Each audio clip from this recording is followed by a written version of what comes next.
स्वागत है विद्यार्थियों आपका अपने YouTube channel study with Mehra sir. कक्षा 12 व्यवसाय अध्ययन अध्याय प्रथम प्रबंध की प्रकृति और महत्व में हम कर रहे थे। इससे संबंधित जो महत्वपूर्ण परीक्षा की दृष्टि से जो महत्वपूर्ण प्रश्न हैं उनको हम उनका अध्ययन कर रहे थे। तो हमने एक शब्द वाले जो प्रश्न हैं वो हल कर लिए थे और जो अति लघु स्तरीय उत्तरीय जो प्रश्न है उनको भी हल कर लिए थे। अब जो हम अपनी इस वीडियो के अंदर प्रबंध की प्रकृति और महत्व में लघु उत्तरीय जो प्रश्न और निबंधात्मक प्रश्न हैं उनके बारे में अध्ययन करेंगे। तो पहले हम विद्यार्थियों अध्ययन करते हैं कि लघु उत्तरीय इंपॉर्टेंट प्रश्न कैसे, उनको हम कैसे आंसर देंगे। तो क्वेश्चन क्या क्या हो रहे हैं, जैसे क्वेश्चन बन रहा है कि प्रबंध की बहुरूपीय अवधारणा क्यों माना गया है। क्या विद्यार्थियों की प्रबंध को बहुरूपीय अवधारणा क्यों माना गया है।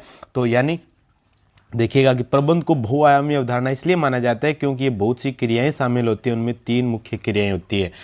इसमें क्यों माना गया है बहुरूपीय अवधारणा, क्योंकि इसमें 3 प्रकार की क्रियाएं मुख्यतः शामिल होती हैं। कौन कौन से?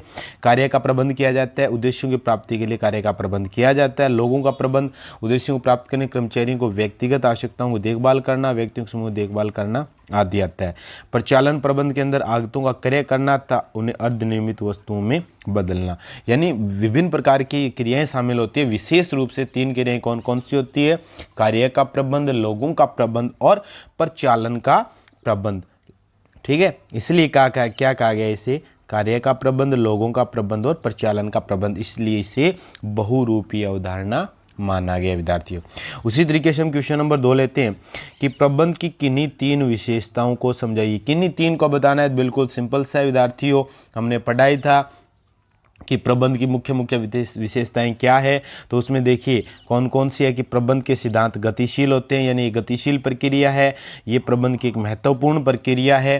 प्रबंध एक क्या है? महत्वपूर्ण प्रक्रिया। प्रबंध के निश्चित उद्देश्य होते हैं।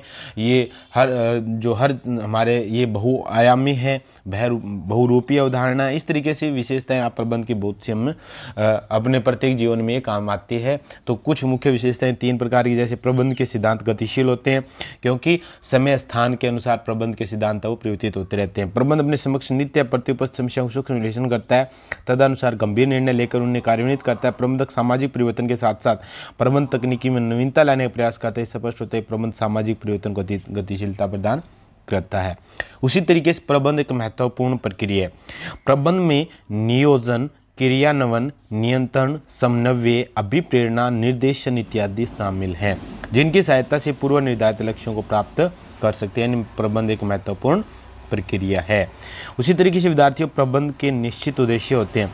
प्रत्येक प्रबंधकीय प्रक्रिया का विशिष्ट उद्देश्य होता है, जिसका निर्धारण किसके द्वारा किया जाता है विद्यार्थियों? प्रशासन के द्वारा।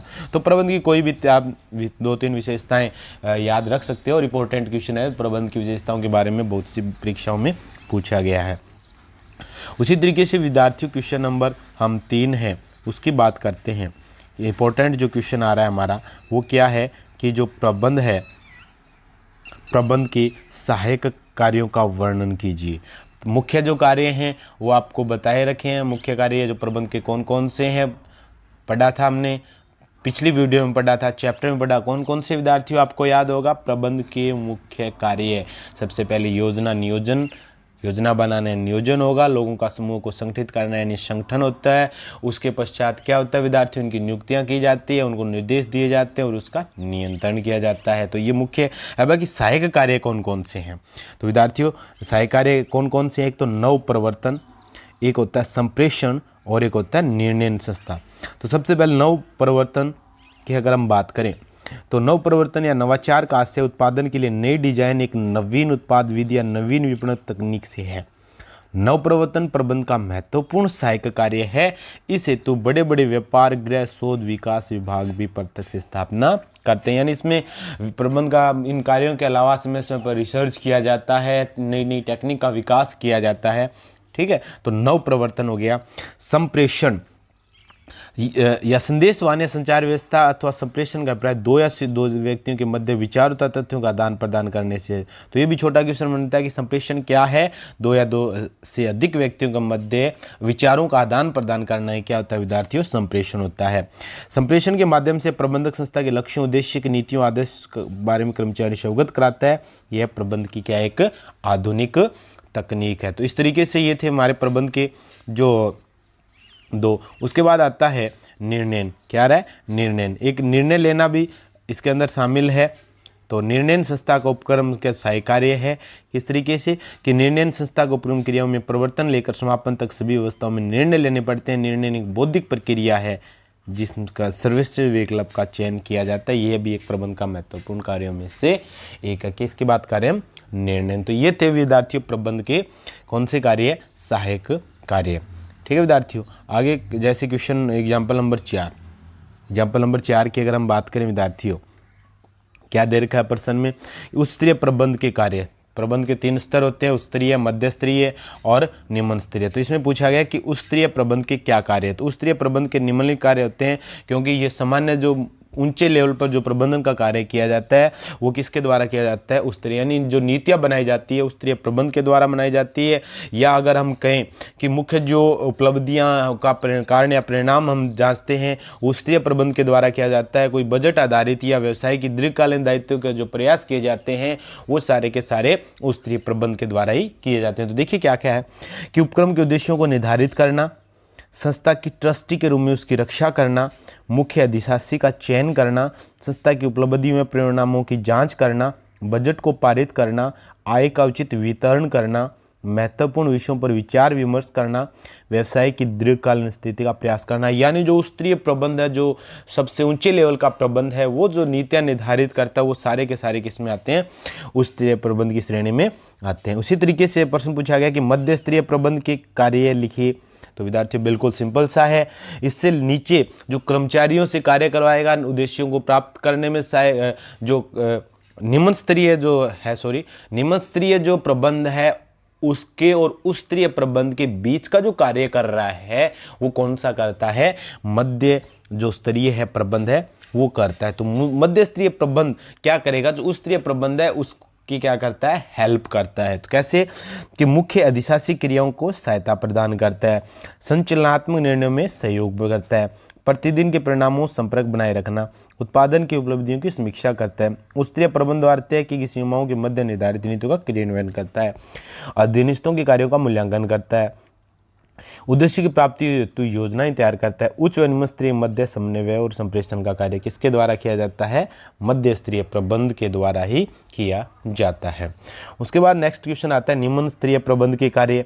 निम्न स्तरीय, उच्च स्तरीय का हो गया, मध्य के। अब निम्न स्तरीय प्रबंध है जो वास्तविक रूप से कर्मचारियों के संपर्क में रहता है, वास्तविक रूप से उनके टच में रहता है। वहाँ पर जो उच्च स्तरीय प्रबंध और मध्य स्तरीय प्रबंध के जो निर्देश हैं, जो नीतियां हैं, उनका पालन करवाता है। वो सारा का सारे किसके? वास्तविक जो जुड़ाव जो होता है वो किनका होता है? निम्न स्तरीय प्रबंधकों का होता है। तो निम्न स्तरीय प्रबंधकों के क्या क्या कार्य हैं विद्यार्थी? उसमें है कि जो निम्न स्तरीय प्रबंध है संस्था के उद्देश्यों और लक्ष्यों की पूर्ति हेतु योजनाएं बनाता है, कर्मचारियों को कार्य सौंपता है, प्रति घंटा कार्य परिणाम पर निगरानी रखता है, त्रुटि के स्रोत स्थल पर निगाह रखना, उचित कदम उठाता है, उत्पादन कर्मचारियों से व्यक्तिगत संबंध बनाता है, आवश्यकता अनुसार कर्मचारियों से संपर्क बनाए रखता है, कर्मचारियों को कार्य का मूल्यांकन करता है, कर्मचारी के हितों सुविधाओं को ध्यान में रखकर मध्य प्रबंधकों की उचित सूचनाएं देता है। तो इस तरीके से विद्यार्थियों निम्न स्तरीय प्रबंधक है वो कर्मचारियों से डायरेक्ट जुड़ा होता है। तो इस तरीके से ये थे निम्न स्तरीय प्रबंधक के कार्य। तो ये जो तीनों प्रबंध के कार्य हैं ये इंपॉर्टेंट है, इनमें से कोई एक या दो विशेषताएं क्वेश्चन में मिलती है। उसके बाद आता है कि प्रबंध जो है उसके उद्देश्यों का संक्षेप में समझाइए। प्रबंध के उद्देश्यों को संक्षेप में समझाइए। प्रबंध के उद्देश्य कौन कौन से उनको हमें समझाना है। तो एक प्रभावी उद्देश्य बिल्कुल हमने पढ़ा ही था। प्रबंध का उद्देश्य जो वास्तविक परिणाम है उनको प्राप्त करना होता है, न्यूनतम लागत पर अधिकतम वास्तविक जो परिणाम है वो प्राप्त करना, ये हमारा क्या होता है? प्रबंध का मुख्य लक्ष्य होता है। प्रबंध का लक्ष्य ये पूरा कब होगा? जब आप सभी में समन्वय रखोगे, सही निर्णय लोगे, सही योजनाएं बनाओगे, सही संगठन का कार्य करोगे, सही संप्रेषण का कार्य होगी, ये सारी गतिविधियां होगी, तभी आप अपने प्रबंध अपने उद्देश्य में सफल हो पाता। तो यही इन्हीं से प्रबंध के क्या बनते हैं? जो मुख्य उद्देश्य है वो पूरे होते हैं। तो कौन कौन से होते हैं? कि न्यूनतम प्रयास से अधिकतम परिणाम प्राप्त करना। बिल्कुल सिंपल से प्रमुख व्यापार में उद्देश्यों पर आधारित होता है, जिसमें प्रयास किया जाता है कम से कम प्रयास लागत व समय, कम से कम समय अधिक से अधिक परिणाम प्राप्त किए जा सके, अर्थात उपलब्ध मानवीय व भौतिक साधनों को सर्वोत्तम ढंग से यानी अच्छे से अच्छे परिणाम प्राप्त करना ही प्रबंध का मुख्य लक्ष्य होता है। नियोक्ता और कर्मचारी, सिंपल सी बात है, अगर आप प्रबंध अच्छा कर रहे हो, नियोक्ता भी खुश रहेंगे, कर्मचारी भी खुश रहेंगे, आप अपने उद्देश्यों को अगर सही तरीके से प्राप्त कर रहे हो। यानी नियोक्ता और कर्मचारी का विकास करना, एक अच्छा प्रबंधक नियोक्ता और कर्मचारी दोनों का विकास करता है कि दोनों ही समाज के अंग है। इसके अलावा श्रम व पूंजी में समन्वय बनाए रखना, किसी भी उपक्रम में दो प्रमुख वर्ग होते हैं, तो प्रबंध का सबसे महत्वपूर्ण उद्देश्य श्रम व पूंजी में सामंजस्य बनाए रखना होता है। तो प्रबंध के मुख्य 3 उद्देश्य हो गए ना, न्यूनतम प्रयास पर अधिकतम उद्देश्यों को प्राप्त करना, नियोक्ताओं कर्मचारियों का विकास करना, क्योंकि दोनों ही सामाजिक अंग हैं, उसी तरीके से श्रम और पूंजी के मध्य सही समायोजन रखना ही प्रबंध का मुख्य उद्देश्य होता है। उसी तरीके से विद्यार्थियों, अगला नेक्स्ट क्वेश्चन है, समन्वय और सहयोग में अंतर स्पष्ट कीजिए। समन्वय प्रबंध का सार होता है और सहयोग हम सामान्य देखते हैं, एक दूसरे का सहयोग करना, दोनों में देखने से एक जैसे लग रहे हैं लेकिन दोनों में काफ़ी अंतर है। अंतर क्या है कि सामान्य सी बात है, समन्वय क्या होगा कि सभी के जो हमारे उद्देश्यों को प्राप्त करना है, प्रबंधक क्या करते हैं, सभी जो हमारे अंग हैं उनमें आपस में तालमेल बना रखना ही क्या होता है, समन्वय होता है। जबकि सहयोग होता है कोई व्यक्ति कर रहा है उसके साथ मिलकर मिलजुल कर कार्य करना क्या होता है, सहयोग। यानी सहयोग तो अर्थ की अगर हम बात करें तो अर्थ, क्षेत्र, प्रकृति और निर्भरता के आधार पर हम इसके उद्देश्यों को जो दोनों के अंतर को देखते हैं। तो सबसे पहले समन्वय का अर्थ क्या होता है कि विभिन्न क्रियाओं में प्रबंधक द्वारा तालमेल बिठाया जाता है ताकि उद्देश्यों को सरलता से प्राप्त किया जा सके। जबकि समन्वय है उसमें क्या है, सहयोग, मिलजुल कर काम करने की इच्छा को कहते हैं। दोनों में अंतर हो गया ना, इसमें तो प्रबंधक द्वारा आपस में तालमेल बिठाया जाता है समन्वय के अंदर, और सहयोग के अंदर क्या होता है, मिलजुल कर काम करने की खुद की इच्छा होती है। अगर हम बात करें क्षेत्र की, अगर हम किसकी बात करते हैं, क्षेत्र की अगर बात करें तो सहयोग समन्वय में सम्मिलित होता है, अर्थात समन्वय का क्षेत्र विस्तृत होता है। और ये फिर क्या हो जाएगा, जो सहयोग है उसका क्षेत्र क्या होता है, छोटा, क्योंकि समन्वय तभी होगा जब आप मिलजुल कर कार्य करोगे, उसके बाद क्या होता है, समन्वय होता है। यानी सहयोग है वो समन्वय के अंदर शामिल है, यानी पहले स्टेज सहयोग है उसके बाद समन्वय होता है, इसलिए समन्वय का क्षेत्र विस्तृत और सहयोग का क्षेत्र क्या होता है, छोटा होता है। प्रकृति की अगर बात करें तो जो समन्वय जानबूझकर किया गया प्रयास होता है, जबकि यह क्या होता है, इच्छित प्रयास होता है। निर्भरता की बात करें, सहयोग के अभाव में समन्वय अधूरा रहता है, अतः यह सहयोग, क्योंकि पहली कड़ी हो गई ना, ये समन्वय की सहयोग है वो पहली कड़ी, इसलिए समन्वय सहयोग पर निर्भर होता है। समन्वय के अभाव में सहयोग अर्थहीनता है, यह भी समन्वय पर एक दूसरे पर आपस में दोनों के निर्भर। तो इस तरीके से विद्यार्थियों समन्वय और सहयोग में अंतर। उसके बाद आता है प्रबंध, प्रशासन तथा संगठन में अंतर स्पष्ट कीजिए, या प्रशासन व प्रबंध में कोई 3 अंतर स्पष्ट कीजिए, या ऐसे क्वेश्चन आ सकते हैं प्रशासन और संगठन में अंतर कीजिए। तो तीनों में हम अंतर पढ़ते हैं विद्यार्थियों, परीक्षा की दृष्टि से इंपॉर्टेंट पॉइंट है। तो तीनों में अंतर है वो देखिएगा आप, तीनों में क्या अंतर है उसको ध्यान से समझिएगा।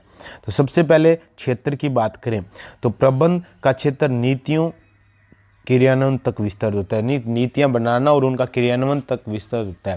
जबकि प्रशासन का क्षेत्र विस्तृत अधिक है, व्यवसाय के समग्र नियंत्रण व दायित्व इसी पर निर्भर होते हैं। प्रशासन भी, प्रबंध का तो जो नीतियां वो निर्धारित करो और उनका क्रियान्वित करना वहीं तक होता है, जबकि प्रशासन है उसका जो क्षेत्र है वो उससे विस्तृत होता है। इसके अलावा उनके सारा जो कंट्रोल करना होता है सारा प्रशासन पर निर्भर होता है। प्रबंध एवं प्रशासन की तुलना में इसका क्षेत्र संकुचित है। संगठन है प्रबंध और प्रशासन की तुलना में छोटा है। नीतियों की अगर बात करें, जो प्रबंध है वो नीतियां लागू करता है, प्रशासन नीतियां बनाता है, संगठन नीतियां लागू करने हेतु व्यक्तियों के समूह का निर्माण करता है। केवल ये व्यक्तियों के समूह का निर्माण करेगा, प्रशासन नीतियां बनाएगा, प्रबंध नीतियां लागू करता है। अगर प्रबंध की बात करें तो किसके द्वारा, प्रबंध मानव शक्ति द्वारा प्रभावित होता है, प्रशासन बाह्य घटकों द्वारा प्रभावित होता है, जबकि संगठन है प्रबंध का एक सहयोगी तंत्र रहता है, प्रबंध से ही प्रभावित होता है। यानी प्रबंध संगठन दोनों प्रबंध से प्रभावित हो। दायित्व की बात करें, यह व्यवसाय से प्रबंध का संपूर्ण दायित्व निभाता है। प्रशासन है वह व्यवसाय को बुनियादी नीति और पूंजियां प्रदान करता है, और यह प्रबंध और प्रशासन के मध्य समन्वय लाने का दायित्व निभाता है। तो इस तरीके से विद्यार्थियों प्रबंध, प्रशासन और संगठन में विभिन्न 4 अंतर थे, इंपॉर्टेंट है परीक्षा की दृष्टि से, आप तैयार कर लेना। उसी तरीके से क्वेश्चन आया है कि प्रबंध और संगठन में कोई 3 अंतर बताइए। प्रबंध और संगठन। वो था प्रबंध, प्रशासन और संगठन में, अब है प्रबंध और संगठन में 3 अंतर है, वो बताइए। तो प्रबंध और संगठन में 3 अंतर कौन कौन से हैं विद्यार्थियों, उनका हम अध्ययन करते हैं। प्रबंध और संगठन बिल्कुल सिंपल सा है। प्रबंध है स्थिति की बात करें, प्रबंध संस्था की आत्मा होती है, संगठन संस्था का क्या होता है। इंपॉर्टेंट चीज़ें दोनों याद रखोगे। प्रबंध क्या है, प्रबंध है वो संस्था की आत्मा होती है, जबकि संगठन है वो पूरा शरीर होता है। क्षेत्र की बात करें, प्रबंध है नीतियां क्रियान्वयन तक सीमित होता है और इसका क्षेत्र संकुचित। अभी हमने पढ़ा था विद्यार्थियों पिछले क्वेश्चन में, दायित्व यह विषय के समूचे प्रबंध हेतु दायित्व होता है, जी प्रशासन और प्रबंध के मध्य समन्वयदायी होता है संगठन। स्तर यह एक मध्य स्तरीय कार्य करता है, किसके बीच, सभी के बीच, प्रशासन और इसका स्तर प्रशासन तथा प्रबंध के आपसी सहयोग से तय करते हैं, जबकि जो प्रबंध है वो संगठन और प्रशासन के मध्य स्तरीय का कार्य करता है। तो ये था प्रबंध और संगठन में मुख्य अंतर। अब आता है क्वेश्चन नंबर 11। क्वेश्चन नंबर 11 क्या है, प्रबंध एक जन्मजात प्रतिभा है। प्रबंध एक जन्मजात एवं अर्जित प्रतिभा कहा गया है। इसको हमें क्या करना है, स्पष्ट करना है कि प्रबंध को जन्मजात और अर्जित प्रतिभा है। क्यों कहा गया है, सामान्य सी बात है, ये जन्मजात भी हो सकती है बिना डिप्लोमे के, और यदि आप इसको अर्जित भी कर सकते हो। किस तरीके से, यदि आप कोई डिप्लोमा ले लेते हो, जैसे आपने MBA कर लिया मैनेजमेंट प्रबंधन के क्षेत्र में, विशेष जो कोर्स है वो करने के पश्चात आप एक अच्छे प्रबंधक बन सकते हो। जबकि कुछ जो हमारे उद्योगपति हैं, जैसे उनके जो पुत्र हैं, अगर वो ना भी डिग्री करें तो भी उनके पास प्रबंधन का जो है गुण है वो पहले से ही बचपन से होते हैं। इसलिए अगर उनकी जन्मजात हो गई, और यदि कोई व्यक्ति डिप्लोमा डिग्री लेकर उसका किसी भी उद्योगपति से कोई रिलेशन नहीं है, जबकि वो एक अच्छा डिप्लोमा MBA करके वो फिर अगर प्रबंधन का कार्य कर रहा है, तो इस विद्यार्थी उसने ये जो है वो क्या किया है विद्यार्थियों, फिर अर्जित की है। तो इस तरीके से हमें बताया गया है कि किस तरीके जो प्रबंध है वो जन्मजात है या अर्जित है, उसके बारे में विद्यार्थियों देखते हैं। तो बिल्कुल बताया गया है कि प्रबंध एक जन्मजात व अर्जित प्रतिभा है। प्रबंधक जन्मजात होता है, इसका से यही कि प्रबंधक मनुष्य प्रभावी गुणों से बनते हैं। कुछ विद्वानों का मानना है कि कुछ व्यक्ति जन्म से योग्य, चतुर और अनुभवी होते हैं, दूसरों पर नियंत्रण हेतु अच्छी तरह से कर सकते हैं। जिस प्रकार एक गायक का गला, नर्तकी के पैर ईश्वर की देन होती है, उसी प्रकार एक प्रबंधक का प्रबंध शैली ईश्वर की देन होती है। आज प्रबंध की नई नई तकनीकें विकसित हो गई है। हाँ, तो विद्यार्थियों इस तरीके से प्रबंधक तैयार करने हेतु विभिन्न विश्वविद्यालयों, राज्य स्तरीय, राष्ट्रीय, अंतर्राष्ट्रीय अनेक संस्थाएं हैं। आज एक ऐसा व्यक्ति श्रेष्ठ प्रबंधक कार्य संपन्न कर सकता है जिसे प्रबंधक का गुण जन्मजात ना मिला होता। प्रबंधक जन्मजात और अर्जित प्रतिभा दोनों है। बिल्कुल समझ गए होंगे विद्यार्थियों, सिंपल सा ही है। आगे नेक्स्ट क्वेश्चन देखते हैं, प्रबंध बहुआयामी अवधारणा क्यों माना गया। अभी हमने पढ़ा था, दूसरा क्वेश्चन आया था, बिल्कुल ये कार्य का प्रबंध करता है, लोगों का प्रबंध करता है, परिचालन का प्रबंध, यानी प्रबंध पर बहुत सी क्रियाएं शामिल होती है, इसलिए बहुआयामी अवधारणा माना गया है।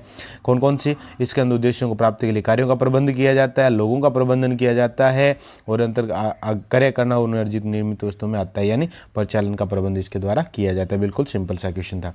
क्वेश्चन नंबर 13 है विद्यार्थियों, प्रबंध के सभी स्तरों में आवश्यक है, स्पष्ट कीजिए। यानी प्रबंध कहाँ कहाँ आवश्यक है, इसको हमें क्या करना है, स्पष्ट करना। तो बिल्कुल सिंपल सा है, उच्च स्तरीय प्रबंध, मध्य स्तरीय और निम्न स्तरीय प्रबंध में प्रबंधन का बहुत ही महत्व है। इसलिए यानी संगठन किसी भी स्तर का क्यों ना, उसे प्रबंध का अस्तित्व अवश्य रहता है। यानी कहने का अर्थ, जहाँ लोगों का समूह है वहाँ प्रबंधन आवश्यक है।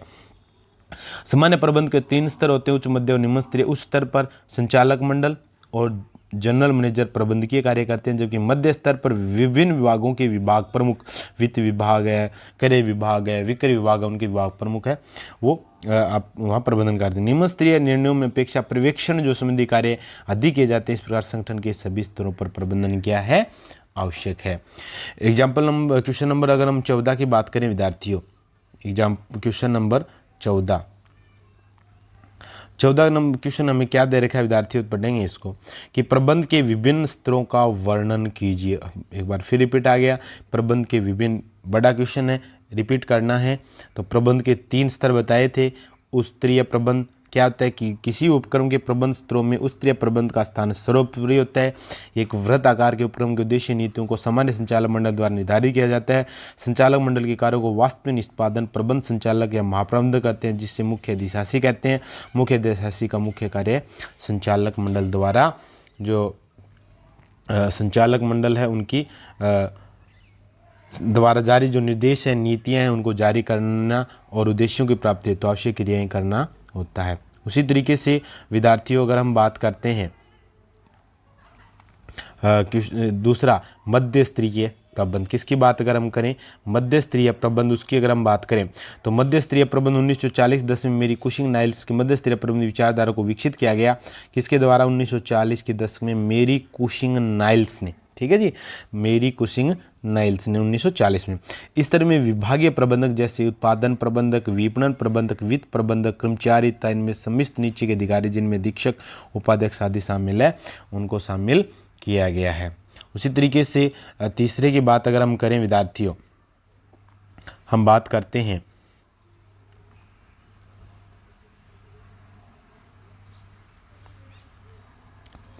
करते हैं जो निम्न स्तरीय या पर्यवेक्षणीय जो प्रबंध है, इसके बारे में अगर हम देखें तो विद्यार्थियों क्या है कि पर्यवेक्षणीय या निम्न स्तरीय प्रबंध प्रक्रिया स्तरों में पर्यवेक्षण प्रक्रिया निम्न स्तर पर होती है, इसलिए इसे प्रथम पंक्ति का प्रबंध भी कहा जाता है। तो प्रथम पंक्ति का प्रबंध किसे कहा जाता है? निम्न स्तरीय प्रबंध।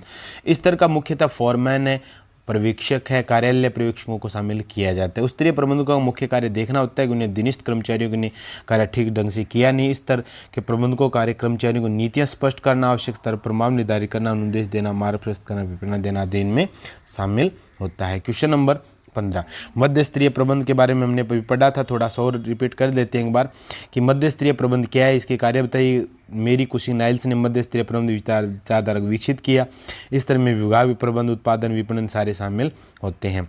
मेरी कुशिंग के अनुसार उच्च स्तरीय एवं निम्न स्तरीय के मध्य अधिकारी मध्य स्तरीय प्रबंधी शामिल किए जाते हैं। फिफन व शेरवुड के अनुसार मध्य स्तरीय प्रबंध में कार्य प्रतिनिधियों के स्थान पर दूसरे स्थान पर ले जा कार्य किया गया है, ठीक है। इसके अलावा कहा कि मध्य स्तरीय प्रबंध में कार्य प्रतिनिधियों एक स्थान से दूसरे स्थान ले जाने वाले विभागों, प्रमुख कार्यालयों, उत्पादन पर विभाग संग शामिल किया गया। इसके अलावा अगर हम बात करें तो जो मध्य स्तरीय प्रबंध है उसके कार्य हमने अभी पढ़े थे, उसी में देखिए आप मध्य स्तरीय प्रबंध के कार्य।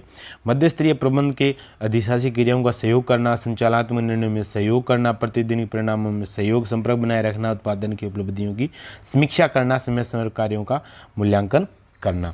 इसके बाद नेक्स्ट क्वेश्चन है प्रबंध के सामाजिक उत्तरदायित्व को समझाइए। सामान्य प्रबंध के 6 सामाजिक उत्तरदायित्व होते हैं। कौन कौन से? एक तो होता है विद्यार्थियों, उपभोक्ताओं को खुश रखना, सरकार को जो नियम उनका पालन करना, पर्यावरण की रक्षा करना, संस्था के लक्ष्यों को प्राप्त करना, ठीक है। तो जो उनकी आय के अनुसार सामाजिक आय है वो उनकी अर्जित करना, समन्वय बनाए रखना, ये सामान्य होते हैं।